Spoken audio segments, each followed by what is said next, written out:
I'm going to teach you how to get ahead of 99% of computer science students. My name is Aman. I'm a former software engineer and career coach who's worked at companies like Amazon and Shopify. And in college, I did 5 software engineering internships while also keeping up my classes, social life, fitness, and this YouTube channel. And right out of college, my location adjusted starting salary at 21 years old was $163,000 a year, which is ahead of 99% of people my age. Now, the first thing you have to get ahead of 99% of computer science students is the mindset of infinite evolution, which is different than the growth mindset. You've probably heard of the growth mindset. It's this term that's thrown around a lot these days, but it's the idea that people's most basic abilities can be developed through dedication and hard work. And I do believe in the growth mindset, and I think it's very important to have that set of beliefs. However, I want to take it one step further to the mindset of infinite evolution. Believing in infinite evolution means in your soul, you truly believe the following. Number 1, most traits are skills that people accidentally developed. Number 2, you can deliberately improve any skill if you actually want to. And finally, number 3, given enough time, you can surpass almost anyone in anything, no matter what it is. Now, this sounds crazy, right? Like, you're probably thinking of tons of counterexamples right now, but stick with me here. What does the mindset of infinite evolution actually manifest as? It means when I see an attractive man with a great physique and great sense of fashion walk down the street, I don't immediately think, oh, if I was only as lucky to look like that guy. No, I immediately think about what are the 3 to 5 things that I could directly see in this person, take those, deliberately improve at that, and surpass that guy, so that in 1 to 2 years, I can get almost as attractive, if not better. It's kind of like that scene in Captain America Civil War, kind of like an older 2016 reference, where Iron Man and Captain America are fighting, and Iron Man's suit immediately analyzes Captain America's fighting style and then beats the shit out of him. Let's kick his ass. That's what I see myself doing when it comes to self-improvement. Now, I know I'll never be some kind of Ryan Gosling or Chris Hemsworth, sure, but can I get 40, 50% of the way there if I deliberately analyze what behaviors these guys have, what skills, what traits, what aspects, and then sequentially try to improve those things step by step, 1% every day? Could I get a third of the way there, halfway there, maybe? And as soon as I adopted this mindset, the mindset of infinite evolution, everything changed for me. I went from this scrawny loser of a teenager with very little career prospects, all the way into landing multiple job offers at extremely well-paying companies, as well as getting on the journey of developing a pretty solid physique and pretty decent social skills, which is something I just didn't have before. See, day by day, it's hard to see a difference. I would wake up the same as yesterday, but over 2, 3, 4, 5 years, you start to become unrecognizable. I'm in my hometown right now, staying with my parents in the state of Iowa, and I've had people from high school approach me at the gym for the first time in 4 or 5 years, look at me and say, Aman, you're unrecognizable. I didn't even know it was you. I'm telling you, the first step in improving yourself and getting ahead of 99% of computer science students is to carry this mindset of infinite evolution, to treat yourself like an AI robot who's constantly analyzing other people's success, breaking apart and trying to implement it to yourself. Because once I believed I could improve, I actually started to improve, and it will be the same for you. Step 1 is to have the mindset of infinite evolution. Okay, principle number 2 is to recognize that computer science is simply one aspect to a successful life. Now, this is a bit of an odd statement, right? You're watching a video about how to get ahead of 99% of computer science students. So why would I tell you that computer science is just one aspect of life? But that's the secret. To get ahead of 99% of computer science students, you have to recognize the simple fact that 99% of computer science students are undervaluing all the other aspects of life and overvaluing just computer science. Let me give you an example. So I once knew this guy in college. Let's just call him Gus. Now, Gus was a mathematical anomaly. I was in multiple math and computer science classes with him, and he was able to quickly learn new information and understand the concepts like that. He was nearly always one step ahead of everyone in the class. But let me tell you about the other aspects of Gus. He was overweight. He had an unkempt neck beard, and he used to drink 3 to 5 energy drinks a day just to stay afloat. He also smelled and had pretty greasy hair. Yes, Gus was certifiably better than me at math and computer science, and I do have some level of respect for him for that, but I would not trade places with him for one goddamn second. See, to get ahead of 99% of computer science students, you must recognize that while computer science, software engineering, coding, programming, tech, It is important. It's simply one pillar of the larger mission, which is to live a happy, integrated life. Now, I'm going to break down the other aspect of life, the several pillars that you must maintain if you want to get ahead of 99% of computer science students. And at first, you might think that these changes are unimportant. They're small. They don't matter as much as lead code, as much as your computer science exams that are coming up. But I'll give you another analogy. Imagine there are two cars driving on the street. One car is going at 40 miles an hour. The other car is going at 45 miles an hour. It's only a 5 mile per hour difference, not much at all. And you barely notice the faster car creeping by slowly and slowly as you see the cars driving. But over time, give it a year of both these cars driving with 5 miles an hour difference, the faster car gets 40,000 miles ahead of the slower car in 1 year. That's almost 2 times the circumference of the entire Earth. This is just to show small habits, small changes do add up and do make a difference over time. And the first habit, the first small change you must make if you want to get ahead is you must consistently exercise. You must go to the gym 3 to 4 days a week and follow a consistent routine. Again, the first thing that comes to your mind might be, Aman, why does this matter? I just want a FANG job. Why does it matter if I go to the gym? But that's the secret. While going to the gym might not immediately benefit you in the short term, it sure as hell will in the long term. And we are playing long-term games at the end of the day. It's not actually as important what happens in 1, 2, or 3 years. What matters is 10, 20, 30, 40 years from now. And the man who prioritizes his health through consistent weightlifting, consistent cardiovascular exercise will end up miles ahead of the person who just doesn't care about that stuff. Ideally, you follow a routine in the gym. Ideally, watch some videos from Jeff Nippard or Mike Isertel. I'll link some below that I follow. Another aspect of this is the person who's ahead always cares about their nutrition. So the classic stereotype of a college student is someone who eats flaming hot Cheetos all day long, they eat ramen, they live off of a Rice Krispie treat and Kool-Aid diet. And again, sure, maybe that doesn't affect you in the short term, but give it several years, you will slowly melt into a shell of a person.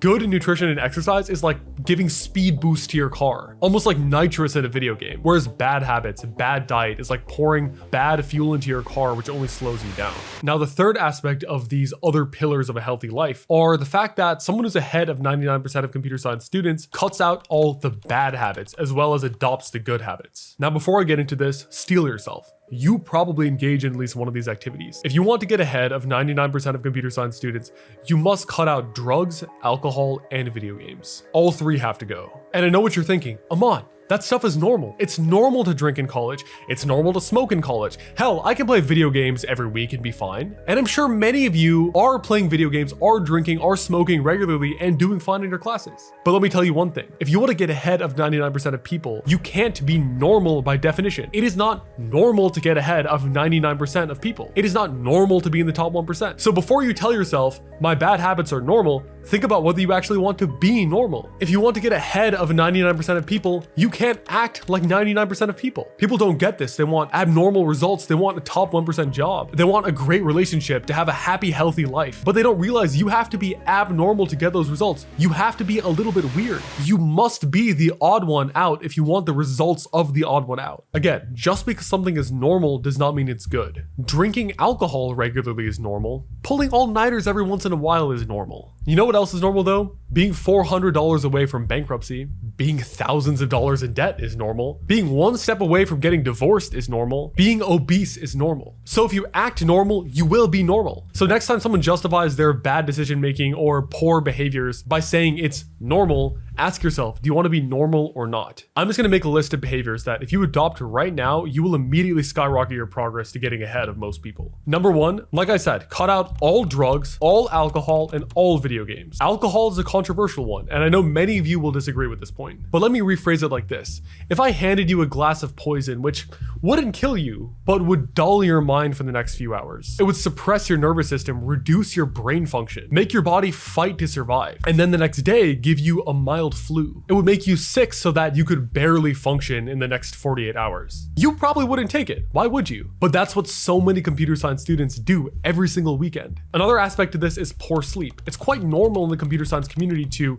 use energy drinks to stay up the entire night. Hell, I've coded till 1, 2 in the morning a handful of times. It kind of has to be done. Or does it? To get ahead of 99% of computer science students, you must minimize the amount of bad sleep you get. And part of that means that you limit yourself to go to sleep at 11 or 12. And that includes you enforcing a hard bedtime. So even if your friends want you to go out and party or play video games till 3, 4 in the morning, you say, no, I value my sleep and I value being able to be productive the next day. So I'm gonna cut myself off at 11 p.m. and go to sleep. Honestly, most of my friends think I'm crazy. They think I'm utterly insane because I don't drink alcohol, I don't use drugs, I don't play video games, I don't watch TV, and I almost always go to sleep by 10 or 10:30 p.m. and wake up at 6:30 or 7 a.m. every single weekend and weekday, no matter what. Because my productivity, my focus, my ability to get good work done matters to me, and it should matter to you too if you want to get ahead of 99% of people. Now, the third behavior you must engage in to get ahead of 99% of computer science students is that you must continuously sharpen the axe. Abraham Lincoln once said, "Give me 6 hours to chop down a tree, and I will spend the first 4 sharpening the axe." Frankly, most people and most computer science students have not realized that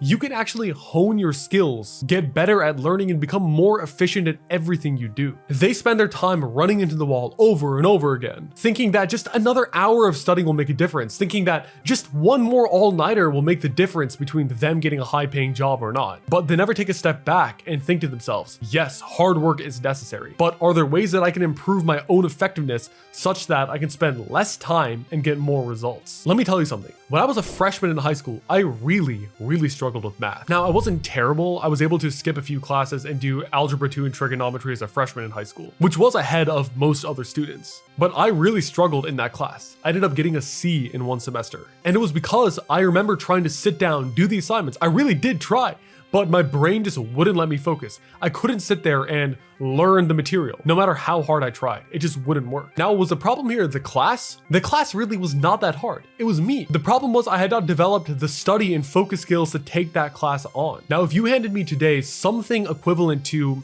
algebra 2, let's say intermediate Japanese. Sure, it would be difficult and I would have to work hard, but I can confidently say I could probably take an intermediate Japanese class and do decently at it because my ability to learn and do good work is far better now. I sharpened the axe. If you want to get ahead of 99% of computer science students, you must continuously consume high quality information and improve your own knowledge. Here are a list of 10 books that will take you to the next level as a computer science student. If I were you, I would read one of these every month and try to fully understand and implement all of the lessons. If you do this, your life will change forever. I'm also going to list all of these books in the description down below if you want to check that list out. But for productivity and learning, read Atomic Habits and Make It Stick. For dreaming big and realizing that you can do much more than you initially imagined, read The Alchemist by Paulo Coelho, Elon Musk by Walter Isaacson, and The Third Door by Alex Banayan. For relationships and social psychology, read How to Know a Person by David Brooks, which is kind of the light side of relationships, and also read The 48 Laws of Power, which is kind of like the dark side of social psychology, and also Models by Mark Manson to learn how to authentically speak to women. For knowing how and where to spend your money to live a good life, read Die with Zero by Bill Perkins. And finally, the best book on optimizing your health and wellness is Outlive by Peter Attia. If you read just these 10 books in the next year and try to implement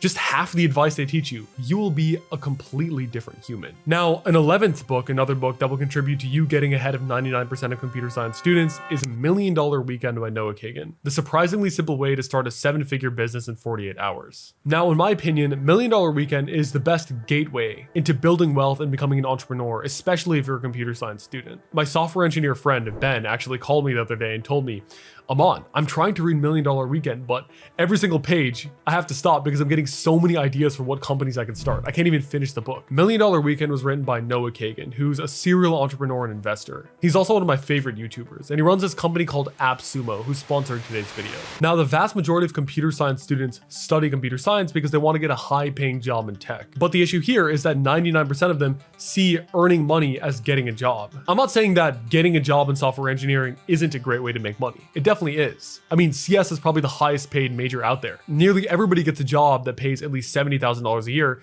and some people can start at $200,000, $300,000 a year as a starting salary. But with those coding and programming skills, entrepreneurship is also an excellent way to make money in your 20s. And that's what $1 Million Weekend teaches. One of the greatest lessons in $1 Million Weekend is the importance of getting started. I've been running this YouTube channel as a proper business for just about 4 months now, and my knowledge about business, entrepreneurship, sales, marketing, product development has gone through the roof. Because business skills are like the gym. You can spend all day long reading books, reading articles, thinking about it, but you kind of just have to step into the arena and actually try to build something to learn those skills for real. Just by earning your first dollar online, not through a 9-to-5 job, you'll drastically improve your chances of becoming financially free. Now, once you've started your business and you need some great software to help you run it, AppSumo is the perfect place to find it. It's the best marketplace online to find software to help you run your small business or company. And the reason it's so great is because everything on AppSumo is offered as a single payment software, rather than recurring subscriptions that charge you $15, $20, $40 a month that you have to pay forever for. If you want to read $1 Million Weekend, you should buy it on AppSumo. It's listed there for only $7, whereas on Amazon it's $18. Imagine the knowledge to start $1 million company for the price of a latte. Thank you to AppSumo for sponsoring this video. Now, the next strategy that will help you get ahead of 99% of computer science students is knowing how to prioritize. Knowing the 80-20 principle. The 80-20 principle is a simple fact that a small proportion of the inputs create the majority of the outputs. A few people in this country control the majority of the wealth. A few extremely capable computer science students get the majority of the job offers. This even works for coding interviews. A few lead code topics cover the majority of coding interviews. Another aspect of the 80-20 principle in computer science is the fact that a few computer science classes are the most relevant to being a software engineer. Some of those classes are algorithms, data structures, operating systems, and those classes are a lot more relevant than random other classes like bioinformatics or graphical user interfaces or graphics even. So you should probably prioritize taking those fundamental classes rather than random extracurriculars. Now, you're a smart person. You probably understand the concept of the 80-20 principle, but the difference that lets people get ahead is that they understand the 80-20 principle and they actually apply it. You should basically be looking around in everything you do for places to apply the 80-20 principle. And if you do this, you'll be 3 to 5 times more efficient than the average computer science student, almost instantaneously. Now, I'll give you an example, right? In terms of the 80-20 of just being a computer science student, 80% of being a successful CS major is just getting internships. If you have 2 to 3 software engineering internships, get pretty decent at lead code, you almost always get a job. It's kind of a given. So off that point, if you want to get ahead of 99% of computer science students, you need to prioritize your work experience above all else. The 80-20 of being a CS major is just getting good work experience in college. Now, I've actually created a free 7-day software engineering foundations course. This course will teach you everything you need to know to get your first internship in software engineering or first new grad offer. You can access that at the link in the description or sign up at amadmanazir.com/7dayengineer. It's completely for free and it's my knowledge over 5 years of engineering condensed into one 7-day email course. Now, the next strategy that you must use to get ahead of 99% of computer science students is that you must use technology to optimize your life. Ever since I was a kid, I've been a huge fan of tools, tech, gadgets.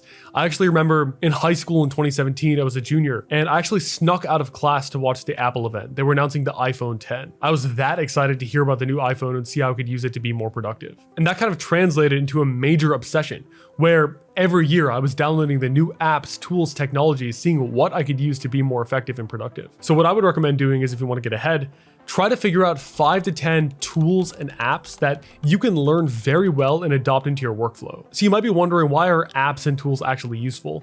Well, the reason is because once you have that 5 to 10% efficiency boost that an app like Notion or Evernote or Obsidian gives you, especially when you really learn and understand the app in and out, that level of efficiency boost magnifies your progress over time. It's the same car analogy. If one car is going at 55 and the other is going at 50 for months and months and months, the faster car ends up tens of thousands of miles ahead. Here are 5 incredible tools that have made the biggest difference for me. Number 1 is Notion. Notion is kind of like this knowledge management tool. People call it a note-taking app, but it's a lot more than that. And I've been using Notion for almost 4 years now, and it's made a huge difference in my productivity. So I'd recommend Notion personally, and I have a bunch of videos kind of explaining how I use Notion. But if you don't want to use Notion, you need some level of knowledge management app, whether it's Evernote, Obsidian, even Apple Notes. The second is a to-do list app, and I use Things 3, which I believe is like the best to-do list app on the planet. It's pretty expensive, but it has an incredible UI. It's very fast, tons of keyboard shortcuts. I know some alternatives are Todoist and TickTick, so you could look into that. I also use Fantastic Cals, my calendar app. This app is super nice. It lets me use natural language processing when creating calendar events, so I've stuck with it for years and years and years, and I highly recommend it. Now, there are a bunch of other tools on AppSumo which are also insanely useful. One of those is TidyCal. TidyCal eliminates the back and forth that people go through when trying to schedule a meeting. And when you're a computer science student, software engineer, even entrepreneur, you spend a lot of time trying to organize a meeting with people. TidyCal allows you just to send a booking link to someone and they can immediately pick a time in your calendar to meet with you. It lets you schedule quick meetings so you'll spend less time on the logistics and have more time to actually connect with the people you meet. And unlike the alternatives, TidyCal is one fixed price, unlike some of the other apps out there, which are $15, $20 a month recurring. Another app which is great is called SendFox. It's one of the best newsletter apps out there. Something I recommend people do, and also Ali Abdal recommends, is if you want to take a step into content creation, start a newsletter first. The first reason why you should start a newsletter other than some kind of other social media presence is because it's low lift. So you're writing a weekly article instead of filming and posting content. It's also much cheaper. You don't have to spend $1,000 on a camera. You can just use your laptop, which you already have. And finally, an email list is really important to keep up because you actually own that audience. No social media apps can kick you off that platform. And SendFox is one of the best ways to do it. You can find both TidyCal and SendFox on AppSumo. If you like this video, you might also like this video up here about how I actually got good at LeetCode. And finally, if you want to sign up for that free 7-day software engineering course, click here. It'll take you right to that page and it'll teach you everything I wish I knew when I first started into the world of software engineering. Thank you guys for watching and I'll see you in the next video.